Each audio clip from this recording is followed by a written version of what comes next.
جو نہیں الاؤ کرتی ہیں ان کو بزنس ایسے ملکوں میں انویسٹ کرنا. سو میں بار بار کہہ رہا ہوں کہ یہ فسطائیت ختم کرے, یہ انلیگل ڈیٹینشنز کا سلسلہ پاکستان میں ختم کریں, ورنہ آنے والے دنوں میں ہمارے لیے, میں بار بار کہہ رہا ہوں, اسٹیٹ کے لیے, حکومت کے لیے, ہم سب کے لیے بحیثیت پاکستانی یہ درد سر بن جائے گا اور بہت بڑی مصیبت کی طرف ہم جا رہے ہیں. اچھا آپ یہ دیکھیں کہ جی ایس پی پلس ابھی بھائی ون لائنر, جب ہم جی ایس پی پلس کا کیس کئی سال لڑتے رہے ہیں یورپ میں, یاد ہے آپ کو جی ہمیں آپ سٹیٹس دے دیں جی ایس پی پلس, کدی وہ سانو کہندے سن کہ جی تسی پھانسیاں اپنے ملک چوں ختم کرو, کدی وہ کہندے سن کہ جی ہیومن رائٹس ابیوز ہو رہی ہیں وہ ختم کرو. جب تک ہم نے ان کے وہ سارے کے سارے چیزیں دور نہیں کی, جی ایس پی پلس کا سٹیٹس ہمیں نہیں ملا. یاد رکھیے گا بالکل ایسے ہی, وہ صرف ہیومن رائٹس ابیوز کی وجہ سے انہوں نے ہمیں کہا جی اسی تو کاروبار نہیں کرنا, یورپ نے سانو نہیں کاروبار کرنے دیتا. تو یہ اب آپ کیا کروانے جا رہے ہیں اس ملک کے ساتھ؟ اچھا یہ بتائیے گا فواد چودھری صاحب, ذرا سوری فواد چودھری صاحب کا بڑا ذکر آیا اس وجہ سے کہ وہ بڑا اٹیک کر رہے ہیں اور ان کے ساتھ کچھ دوسرے لوگ بھی مل کے اٹیک کر رہے ہیں. آخر ان کا کیا انٹرسٹ ہے؟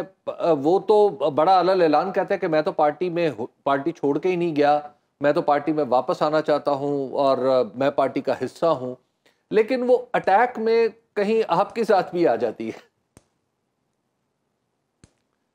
اٹیک میں کیا ہوتا ہے ابھی بھائی؟ اٹیک میں آپ کی ذات بھی آ جاتی ہے ان کے اٹیک میں. اچھا نہیں, میں آپ کو بتاتا ہوں. پہلے تو میں مختصر بات کروں گا اس پہ. فواد چودھری صاحب ہمارے بھائی ہیں اور ان کے ساتھ ایک بڑا درینہ تعلق ہے دوستی کا. میں اسی بات سے شروع کروں گا. میں ساتھ یہ بھی کہوں گا کہ آپ نے اپنی بات میں ہی دو باتیں کر دی.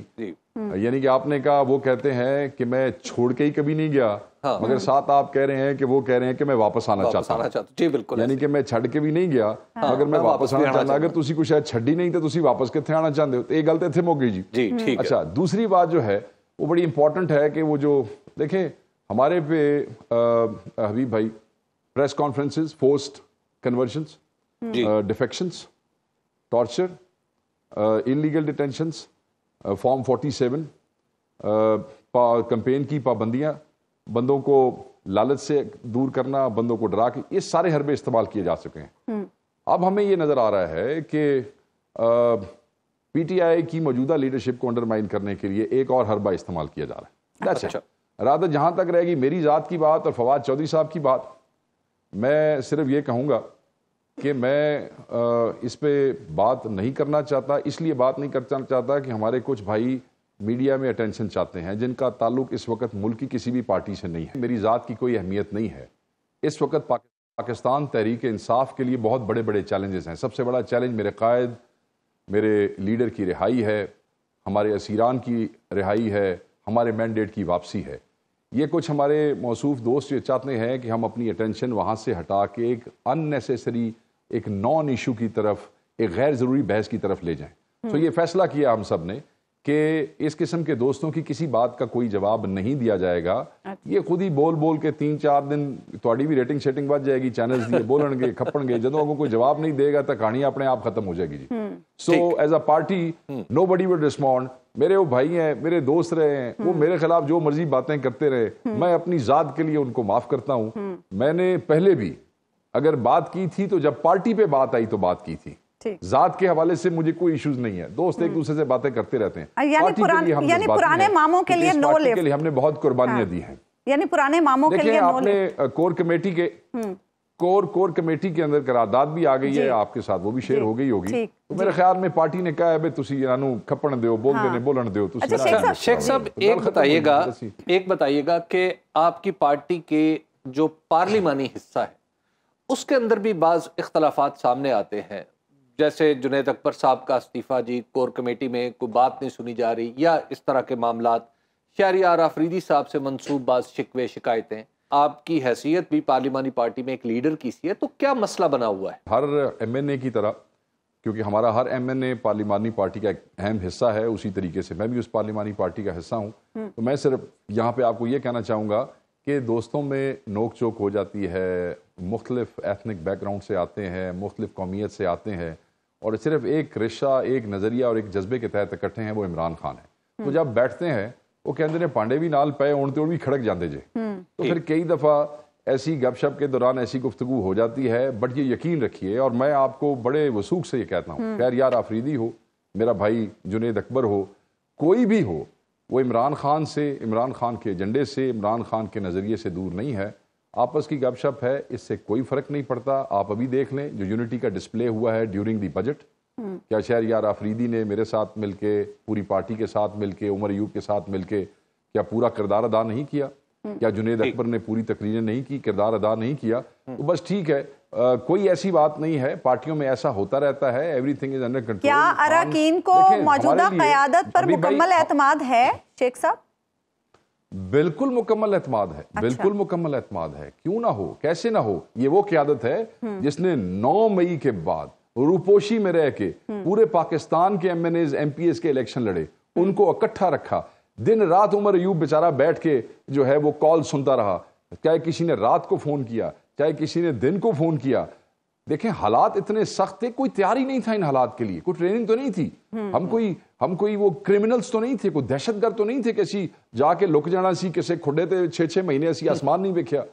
تو ان حالات کے اندر جو لوگ پارٹی کو اکٹھا کر کے یہاں تک لے آئے ہیں، آپ سمجھتے ہیں کہ ان پہ ہمیں اعتماد نہیں ہے؟ ہمیں ان پہ پورا اعتماد ہے. کور کمیٹی کو اعتماد ہے، وہ ہمارے اپوزیشن لیڈر ہیں، ہمیں شبلی پہ اعتماد ہے، ہمیں سب پہ اعتماد ہے. کیوں اعتماد ہے؟ کیونکہ یہ خان صاحب کی چوائس ہے، کیونکہ خان صاحب نے ان کو منتخب کیا. بتائیے ایک بات، اسی لیے میں بار بار کہتا ہوں جو کھڑے رہے وہ اور جو بھاگ گئے وہ کبھی برابر نہیں ہو سکتے. ٹھیک بات ہے، لیکن پارٹی میں ایک شکوہ تو بڑے تواتر سے کیا جاتا ہے اور جو پبلکلی بھی آ جاتا ہے، وہ یہ ہے کہ عمران خان صاحب سے ملنے نہیں دیا جاتا. صرف 1 2 3 لوگ ہیں جو جاتے ہیں اور واپس آ کے باہر آ کے اپنی مرضی کی بات کرتے ہیں. ابھی بھائی میں تو دس دینا 1 2 جو لوگ ہیں وہ تو کانسٹنٹ ہیں، وہ خان صاحب کی کا حکم ہے کہ وہ آئیں گے، جس میں رؤوف حسن صاحب ہیں. 1 ہفتے اپوزیشن لیڈر سینٹ جاتے ہیں اور 1 ہفتے پھر اپوزیشن لیڈر نیشنل اسمبلی جاتے ہیں. یہ باقی جو لوگ ہیں ان کو خان صاحب خود چوز کرتے ہیں، ان کو خان صاحب خود بلاتے ہیں. خان صاحب کو حبیب بھائی صرف 6 آدمیوں سے ملنے کی اجازت ہے 1 ہفتے میں، وہ تھرسڈے کو، پھر ٹیوزڈے کو 6 بندے ملتے ہیں ان کی فیملی کے، اور پھر 1 دن ان سے وکیل ملتے ہیں. سو بیسیکلی 6 آدمی مل سکتے ہیں ہفتے میں جو ہم لوگ ہیں. اب 2 تو وہاں وہ کانسٹنٹ ہے جنہوں نے آنا ہے، جن کے ساتھ خان صاحب ڈسکس کرتے ہیں. باقی 3 4 لوگ وہ ہیں جن کو خان صاحب، دیکھیں خان صاحب کو چیزیں پہنچتی ہیں، خبریں پہنچتی ہیں، پھر اس حساب سے خان صاحب لوگوں کو بلاتے ہیں، خود چوز کرتے ہیں. یہ خان صاحب کی ڈسکریشن ہے، خان صاحب نے کس کو بلانا ہے. میں یہ دیکھ رہا ہوں کہ پچھلے 4 6 ہفتوں سے مختلف ایم این ایز مل رہے ہیں. آج علی محمد خان ملے، پچھلی دفعہ مستی خیل ملے، اس سے پہلے اپوزیشن لیڈر پنجاب احمد خان بھچر ملے، اس سے پہلے عاطف خان ملے، اس جنید اکبر صاحب بھی مل چکے ہیں، شہریار آفریدی صاحب بھی مل چکے ہیں. تو یہ سب 1 دفعہ مل چکے ہیں. اب جب ہفتے میں ملنے ہی 6 آدمیوں کو دیا جائے گا، جس میں سے 2 کانسٹنٹ ہیں اور باقی 4 تبدیل ہونے ہیں، اور اس کا فیصلہ بھی عمران خان نے کرنا ہے، تو یہ گلا جو ہے اگر کسی کو ہے تو میں سمجھتا ہوں کہ عمر بھائی جو ہے وہ بیٹھ کے انہیں سمجھا دیں گے اور وہ سمجھ جائیں گے. اچھا شیخ صاحب، مخصوص نشستوں کا معاملہ بڑا مگر میں ذاتی طور پہ سمجھتا ہوں، مگر میں ذاتی طور پہ سمجھتا ہوں کہ اگر ہم نے عدالت میں یہ پٹیشن بھی کی ہوئی ہے، یہ بھی آپ ضرور اپنے ذہن میں رکھیے گا کہ آپ 6 بندے نہیں، 24 بندوں کو ملنے کی اجازت دیں کم از کم، تاکہ خان صاحب اپنے زیادہ سے زیادہ ایم این ایز اور ایم پی ایز کو مل سکیں، تاکہ ان لوگوں کی جو تشنگی ہے لیڈر کو ملنے کی وہ دور ہو سکے. اچھا شیخ صاحب، مخصوص نشستوں کا معاملہ بڑا امپورٹنٹ ہے آپ لوگوں کے لیے، لیکن کیس ہم دیکھ رہے ہیں لٹکتا ہی جا رہا ہے. باغلی ہیرنگ 9 جولائی کو چلی گئی ہے، تو اس پر کیا پی ٹی آئی کو کوئی تشویش ہے؟ کہتے ہیں بڑی تشویش ہے جی، بڑی تشویش ہے. مطلب ایک طرف آپ سیٹرڈے سنڈے کو بھی کیس سنتے ہیں اور پھر تسی سیدھی تاریخ دے چھڑ دے 9 جولائی کی. میں کسی کنٹیمپ میں نہیں آنا چاہتا. عدالتوں کا معاملہ ہے، عدالتوں کو عوام بھی دیکھ رہی ہے، دنیا بھی دیکھ رہی ہے، اور تاریخ بھی لکھے گی کیا ہو رہا ہے یہاں پہ. ہر چیز دیکھ رہی ہے نا، آپ لوگ بھی دیکھ رہے ہیں. میں یہ سمجھتا ہوں لوگ یہ کہتے ہیں، لوگ یہ کہتے ہیں، وہ کو صافی بتا رہے تھے، کہتے ہیں جی کہ کم ہو رہا ہے علیحدہ علیحدہ، یہ جڑا زیادہ ٹائم لے رہے ہیں نا، علیحدہ علیحدہ کم ہو رہا ہے. دیکھو ادھر نتیجہ کی نکلتا جی. اچھا شیخ صاحب، اب بتائیے کہ 8 فروری کے بعد جو ماحول پیدا ہوا اور اس میں پاکستان تحریک انصاف نے بڑی اچھی کارکردگی کا مظاہرہ کیا الیکشن میں، اب یہاں سے آنورڈ جو آپ کی پارٹی کی مشکلات ہیں، کیا ان میں کوئی آسانی، کوئی کمی آپ کو نظر آتی ہے کہ عمران خان صاحب باہر آ جائیں، آپ کی پارٹی کو پنجاب میں کام کرنے کی اجازت مل جائے، اور اس طرح کے جو دیگر مسائل کا سامنا میں آپ کے کارکن کر رہے ہیں وہ بھی مسائل ختم ہو جائے؟ دیکھیں، میں اس وقت رابطہ کمیٹی خان صاحب نے بھی پنجاب کے لیے بنائی ہے، اس کو میں لیڈ کر رہا ہوں. میرے ساتھ سردار لطیف کھوسا صاحب ہیں، علی بٹر صاحب ہیں. ہمارا لاہور کا آفس نہیں کھل سک رہا، ہمارا پنجاب کا دفتر اس وقت تک بند ہے. پچھلے 3 ہفتوں میں خان صاحب کی کال پہ میں نے ذاتی طور پہ اپنے ضلع میں 3 احتجاج کیے، تینوں پہ FIRs ہو گئی ہیں. ٹھیک ہے جی، جیسے ہی احتجاج کی کال آتی ہے یہ دفعہ 144 لگا دیتے ہیں. صرف فیصل آباد ڈویژن میں انہوں نے 10 FIRیں دی پچھلے جمعے کو اور 73 آدمی گرفتار کیے. مختلف لوگوں کو پھنسایا جا رہا ہے. ابھی چند دن پہلے احمد چٹھا کے گھر جو ہے کی فیکٹری کو سیل کرنے کے لیے چلے گئے. مختلف MNAs MPs ہمیں وہ آسانیاں ہمارے لیے لوگ سمجھتے ہیں کہ آسانیاں پیدا ہو گئی ہیں. نہیں، آسانیاں نہیں ہوئی ہیں. طریقہ کار شاید تبدیل ہو گیا ہو، کچھ بندے روپوشی سے باہر آ گئے ہیں، انہوں نے حلف لے لیے ہیں، مگر ان کے لیے مثلا گجرانوالہ میں ہمارے MNAs واپس جا ہی نہیں سکتے ہیں. ان کی وہاں ان کو ڈسٹرکٹ میں ہی نہیں گھسنے دیا جا رہا، ڈویژن میں ہی نہیں گھسنے دیا جا رہا. ہاں، ہمارے لیے آسانی تب ہوگی جب ہمارا قائد باہر آئے گا. ٹھیک ہے، تو کوئی امکان ہے جب وہ باہر آئے گا تو سر ہم سب کیا کر رہے ہیں حبیب بھائی؟ یہ جو بار بار ہمیں کہا جاتا ہے جی کہ یہ اسٹریٹجی نکلا، اب دیکھیں جو میجر کالز آنی ہے وہ خان صاحب کی طرف سے آنی ہے. اس کے علاوہ نیچے عمر ایوب ہو گئے، گور ہو گئے، ہم سب ہو گئے جو پنجاب میں بیٹھے ہیں. ہر جمعے کو کوشش کرتے ہیں بندے باہر نکلے. ابھی ہم نے مال روڈ کے اوپر ایونٹ کیا ہے. کل ایک دن میں لاہور شہر کے اندر ہماری یوتھ نے 8 ایونٹس کیے ہیں ایک دن کے اندر سے. اس میں شیخو پورہ کے اندر ایونٹ ہوئے ہیں، پنجاب کے مختلف شہروں میں ہوئے ہیں، ابھی منصیرہ میں جلسہ ہو رہا ہے، پھر روات میں انشاءاللہ جلسہ ہونے جا رہا ہے. تو ہر اپنے وکیل بیچارے لگے ہوئے ہیں. آپ کو پتا ہے کہ ججوں کے ساتھ کیا ہو رہا ہے، خط آپ نے پڑھے ہیں. ہمارا ہر آدمی اگر کوئی دعا کر سکتا ہے تو دعا کر رہا ہے، اگر کوئی لڑ سکتا ہے پرامن طریقے سے لڑ رہا ہے، اگر کوئی وکیل ہے تو وہاں جنگ لڑ رہا ہے، فلور آف دا ہاؤس لڑ رہے ہیں، یہاں آپ کے ٹاک شوز میں بیٹھ کے مقدمے لڑ رہے ہیں. پنجاب میں فسطائیت کی حد ہے. پنجاب میں تو ہم موو نہیں کر سکتے، سیولین مارشل لا ہے پنجاب میں. اس کے باوجود ہم کوشش کر رہے ہیں کہ نکلے، پرچوں کو میٹر نہیں کر رہے. سو خان نکلے گا، سب لگے ہوئے ہیں اپنی اس کوشش کے اندر. یہ صرف چند لوگ ہیں جو اس وقت رہی صحیح لیڈرشپ جو ہے خان کی غیر موجودگی میں اس کو بدنام یا انڈرمائن کر کے اپنی دکان چمکانا چاہتے ہیں. تو ایک کوئی نہیں ہونا جنہوں نے روپوشیوں کے اندر خان کے نام پہ ٹکٹیں نکالی ہیں، آپ ان کو بریک کریں گے. آپ کی سوچ ہے. شیخ صاحب، ایک طرف تحریک انصاف JUI سے مذاکرات کی کوششیں کر رہی ہے، دوسری طرف ہم دیکھ رہے ہیں سنی اتحاد کونسل کی طرف سے یعنی صاحبزادہ حامد رضا صاحب جو ہیں وہ کچھ ایسے بیانات دیتے ہیں جس سے تھوڑا سا ابہام آ جاتا ہے کہ شاید تحریک انصاف اور سنی اتحاد کونسل ایک پیج پر نہیں ہے.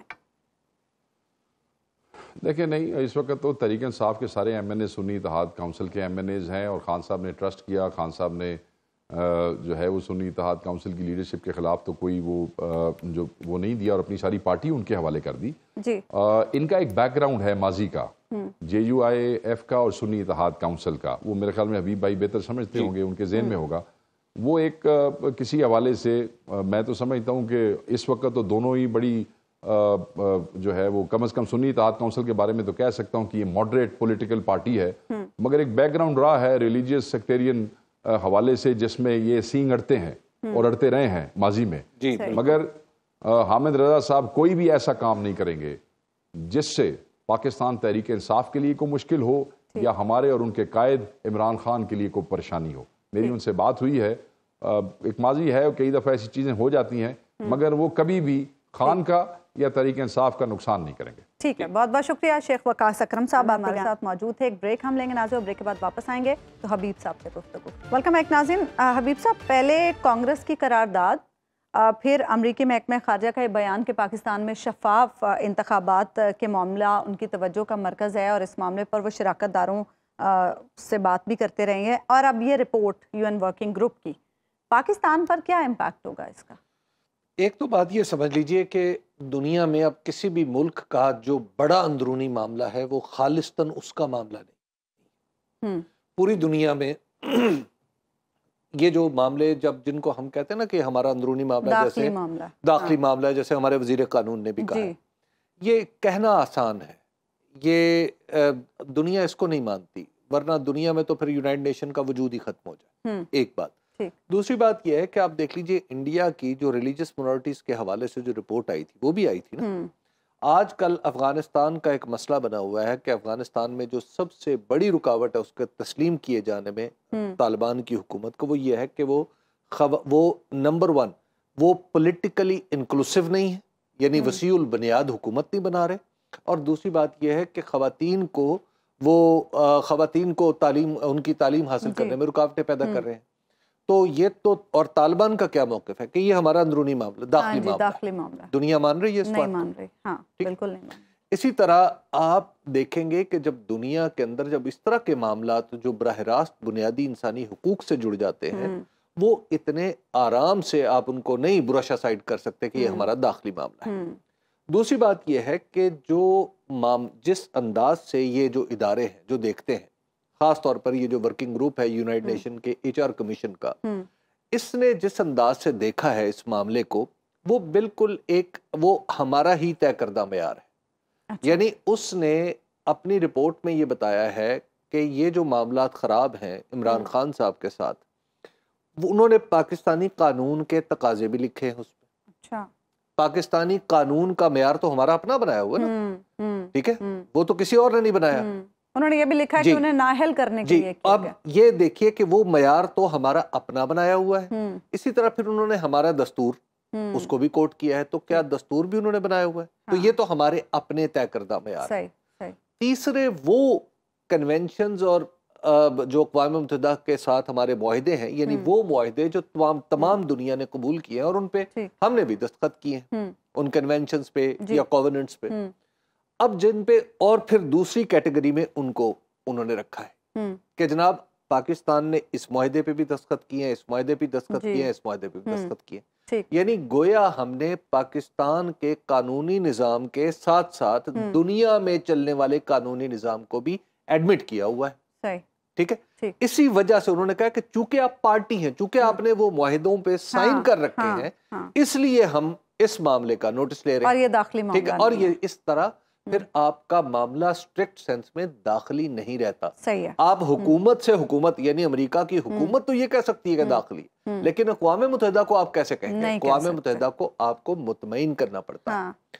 اور دوسری بات ہے کہ یہ اس کے ریپرکشنز ہوتے ہیں اس طرح کے معاملات کے، اور پھر اس میں ایک اہم بات جو ظاہر ہے حکومت نہیں بتا رہی، وہ یہ ہے کہ انہوں نے باقاعدہ طور پر ایک خط لکھا تھا، یہ اسی رپورٹ پہ، اس رپورٹ میں انہوں نے کہا ہے کہ جناب یہ جو ہم نے 7 نومبر 2023 کو خط لکھا تھا، اچھا 7 نومبر 2023 کو خط لکھا گیا تھا حکومت پاکستان کو، اس کا جواب ہی نہیں دیا۔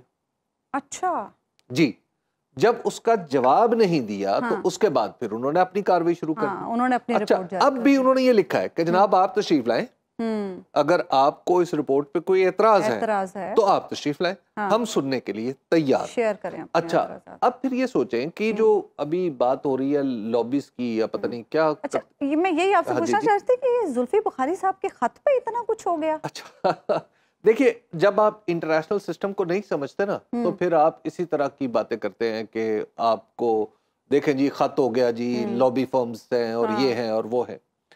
اب یہ جن لوگوں نے لکھا ہے نا، یہ جن لوگوں نے یہ رپورٹ تیار کی، میں ان کے آپ کو ذرا کریڈینشلز بتاتا ہوں۔ اب اس گروپ کے جو سربراہ ہیں نا، ان کا تعلق ہے نیوزی لینڈ سے، اور انہوں نے LLM کیا ہوا، وہ نون انٹرنیشنل لوئر ہے، جیورسٹ ہے۔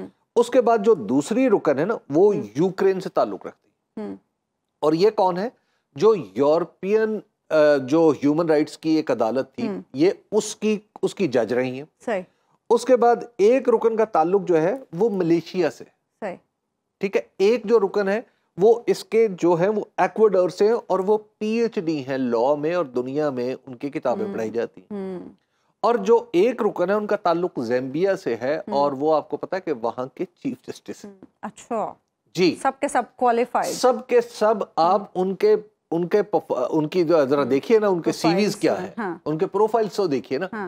جب آپ دیکھتے ہیں تو آپ کیا سمجھتے ہیں کہ اس درجے کے لوگ ایک خط پہ وہ سارے نتائج اخذ کر لیں گے جو انہوں نے اس خط میں لکھے ہیں. ایسا نہیں ہوتا. اچھا اس وقت بریک پہ جانے سے پہلے اون چودھری صاحب میدان میں آئے ہیں اور کہہ رہے ہیں کہ میں پی ٹی آئی کے خلاف بڑے ثبوت ہیں وہ رکھوں گا سامنے سب کے. دیکھیے اون چودھری صاحب کے پاس جو ثبوت تھے غالباً ان کا تو خاتمہ ہو چکا ہے. اچھا. وہ ثبوت تھے جن کا وہ فراہم کر چکے ہیں گواہی کی صورت میں عدالت میں کہ جو طلاق اور شادی اور عدت کے مسائل میں. ٹھیک ہے.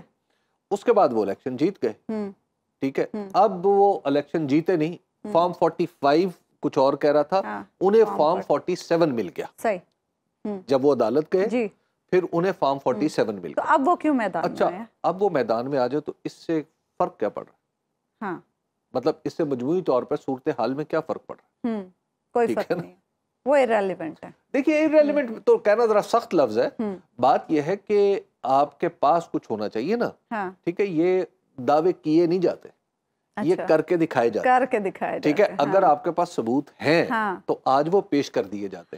اب ان کے پاس جو کچھ بھی ثبوت اور ان کی گواہیاں تھی نا, وہ اس دن کے بعد تو نہیں وہ کوئی ثبوت اور گواہی ان کے پاس رہی نا. زبانی جمع خرچہ ہے. ان کے پاس جو کچھ تھا وہ لیمو کی طرح نچوڑ چکے ہیں. ٹھیک ہے. ایک بریک ہم لیں گے ناظرین, بریک کے بعد واپس آئیں گے مخصوص نشستوں کے کیس کے حوالے. ویلکم بیک ناظرین. سنی اتحاد کونسل کی مخصوص نشستوں کے کیس میں سپریم کورٹ کا یہ کہنا ہے کہ مخصوص نشستوں کا تنازع الیکشن کمیشن کی غلطیوں کی وجہ سے پیش آیا. سپریم کورٹ کی ڈیوٹی نہیں کہ غلطی کو ٹھیک کرے. عدالت انصاف کے تقاضوں کا نہیں, آئین اور قانون کا اطلاق کرتی ہے. چیف جسٹس قاضی فائز عیسیٰ کی سربراہی میں فل کورٹ میں آج اٹارنی جنرل منصور عثمان آوان نے اپنے دلائل میں کہا کہ کم از کم ایک نشست جیتنے پر ہی سیاسی جماعت کو مخصوص نشستیں ملیں گی. جسٹس عطر من اللہ نے ریمارکس دیے کہ الیکشن کمیشن نے ایک سیاسی جماعت کو انتخابات سے باہر کیا. الیکشن کمیشن نے فیصلے کی غلط تشریح کر کے آئین کی سنگین خلاف ورزی کی. کیا ہم الیکشن کمیشن کی غلط تشریح کو قانونی قرار دیں؟ کیا کمرے میں موجود ہاتھی کو نظر انداز کیا جا سکتا ہے؟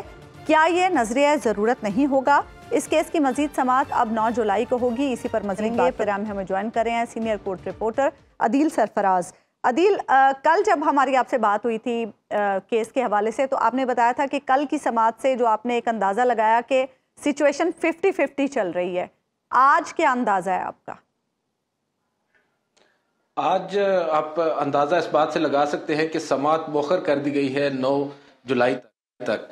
آج کی جو سماعت ہے اس میں جسٹس حسن اظہر رضوی نے جو آخری چند لمحات تھے اس میں ایک بڑا اہم سوال کیا, جس سے اس وقت ایکویشن جو ہے وہ تبدیل ہوتی نظر آ رہی ہے. کیونکہ پہلے یہ سمجھا جا رہا تھا, یہ نظر آ رہا تھا کہ جسٹس حسن اظہر رضوی جو ہیں وہ چیف جسٹس قاضی فائز عیسیٰ کے کیمپ میں ہے. کیمپ سے مراد کہ ان کی سوچ بھی ان سے ممانعت رکھتی ہے, مماثلت رکھتی ہے جو جسٹس قاضی فائز عیسیٰ کی ہے کہ جو مخصوص نشستیں ہیں ہم نے آئین اور قانون کی روشنی میں فیصلہ کرنا ہے اور اس طرح پھر پشاور ہائی کورٹ کا فیصلہ برقرار رہے گا. مگر آج انہوں نے ایک سوال اٹھایا. انہوں نے کہا ہے جو مخصوص نشستیں دیگر سیاسی جماعتوں کو تقسیم کی گئی ہیں, انہوں نے خیبر پختونخوا کی مثال دی, مسلم لیگ نواز کو انہوں نے کہا کہ مخصوص نشستیں جو دی گئی ہیں اور اس کے علاوہ جمعیت علماء اسلام جو ایک نشست بھی نہیں جیتی خیبر پختونخوا میں, اس کو بھی ایک نشست مل گئی ہے. تو اس کے اوپر انہوں نے کچھ سوالات اٹھائے اور پھر جسٹس جمال خان مندوخیل نے بھی اس میں اپنا حصہ ڈالا. حصہ بقدر جسہ کی انہوں نے وہاں پر ایک ٹرم یوز کی جو کہ ایک فارسی کہاوت ہے. اس سے نظر یہ آ رہا ہے کہ جو ایکویشن کل ہمیں 50-50 نظر آ رہی تھی آج 60-40 ہو گئی ہے. ہم تو بہرحال ابھی تک بس وہ عامر لیاقت کے کہنے پر تکے ہی لگا رہے ہیں, مگر ابھی تک ہمیں نظر یہ آ رہا ہے کہ جو ججز صاحبان ہیں وہ اب کمپلیٹ جسٹس کی جانب راغب ہوتے نظر آ رہے ہیں. اور آج ایک لمحہ ایسا آیا کہ اٹارنی جنرل آف پاکستان نے کمپلیٹ جسٹس کو مکمل طور پر مسترد کیا اس کیس میں کہ کمپلیٹ جسٹس یعنی آئین کا جو آرٹیکل 187 ہے جو سپریم کورٹ کو یہ پار دیتا ہے ایکسکلوسیو کہ وہ کمپلیٹ جسٹس کر سکتی ہے کسی بھی مقدمے میں اس کو براڈ کر سکتی ہے. یہاں پر انہوں نے کہا کہ اس معاملے میں اس نقطے کے اوپر سپریم کورٹ یہ نہیں کر سکتی. تو جسٹس منصور علی شاہ نے کہا کہ کیا آپ یہ چاہتے ہیں کہ ہم اپنی آنکھیں بند کر لیں اور جو ہو رہا ہے اس کو نظر انداز کر دیں. یہ بڑا ایک پرٹیکولر اور میرے خیال سے ایک ٹرننگ پوائنٹ تھا اس کیس میں, کیونکہ اس سے قبل صرف جسٹس عطر من اللہ ہی کمپلیٹ جسٹس کی بات کر رہے تھے اور وہ ایک اقلیتی رائے تصور کیے جا رہے تھے. آج جسٹس منیب اختر, جسٹس منصور علی شاہ, اکثر ججز صاحبان نے کمپلیٹ جسٹس کے حق میں بات کی ہے. تو اس سے بظاہر نظر یہ آ رہا ہے کہ یہ معاملہ جو ہے مزید آگے ابھی جائے گا. اور اس پہ مزید یہ بتائیے گا عدیل کہ آج یہ توقع کی جا رہی تھی کہ شاید کاروائی مکمل ہو جائے, یہ میرا ہی تاثر تھا یا آپ کا بھی یہی تاثر تھا کہ کورٹ کو دیکھتے ہوئے کہ شاید آج کارروائی مکمل ہو جائے گی، لیکن آج میری توقع کے کم از کم برعکس بالکل معاملہ آگے چلا گیا؟